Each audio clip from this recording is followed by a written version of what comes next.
নাটোরের সিংড়ায় জলাবদ্ধতা নিরসনে পানি নিষ্কাশনের জন্য কালভার্ট নির্মাণের দাবিতে মানববন্ধন করেছে এলাকাবাসী। সোমবার ১ ডিসেম্বর সকাল ১১টায় সিংড়া পৌর এলাকার কুতুয়াবাড়ি মহল্লার ভুক্তভোগী পরিবারগুলো মানববন্ধন করেন। এ সময় তারা কালভার্ট নির্মাণ করে এলাকার জলাবদ্ধতা নিরসনের জন্য সড়ক ও জনপথ বিভাগ, পৌর কর্তৃপক্ষ এবং স্থানীয় প্রশাসনের সুদৃষ্টি কামনা করেন। এ সময় বক্তব্য রাখেন দশরথ চন্দ্র সরকার, অখিল চন্দ্র সরকার, মিনা সরকার, বিধান কুমার সরকার, তিলকচন্দ্র সরকার, শ্যামলী সরকার প্রমুখ। বক্তারা জানান, সম্প্রতি সড়ক ও জনপথ বিভাগ থেকে সিংড়া গুরুদাসপুর রাস্তা নির্মাণ কাজ শুরু হয়। কালভার্ট নির্মাণ কাজ শুরু হলেও তা আর হয়নি। এতে করে বৃষ্টি হলেই পশ্চিম পাশের ১৫ থেকে ২০টি বাড়িতে জলাবদ্ধতার সৃষ্টি হচ্ছে। বসত ভিটা, বাগান সব ডুবে যাচ্ছে, গাছপালা নষ্ট হচ্ছে এবং ফসলের জমিতে জলাবদ্ধতার সৃষ্টি হচ্ছে।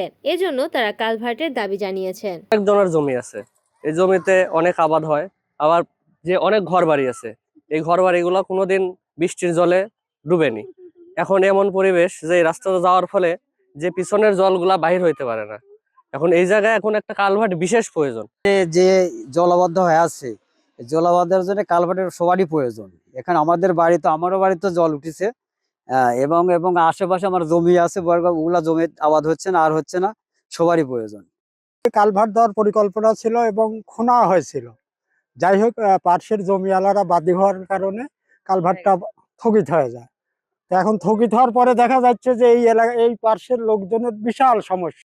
মহাদয়, আমার একটা ১৫ শতকের বাগান আছে। এই কালভার্টের জন্য কোনোদিন আমার বর্ষার জল উঠেনি, কিন্তু এই বৃষ্টির জলে রাস্তা যাওয়ার কারণে আমার বাগানটি ডুবে যায়। বহু গাছ আমার ১৩৫টা গাছের মধ্যে মনে এখন ৬০-৭০টা গাছ আছে, আর অন্যান্য অনেক গাছ আমার মারা গেছে। রিপোর্ট করেছেন নাটোর প্রতিনিধি মোহাম্মদ মোতালেব হোসেন, NN টিভি।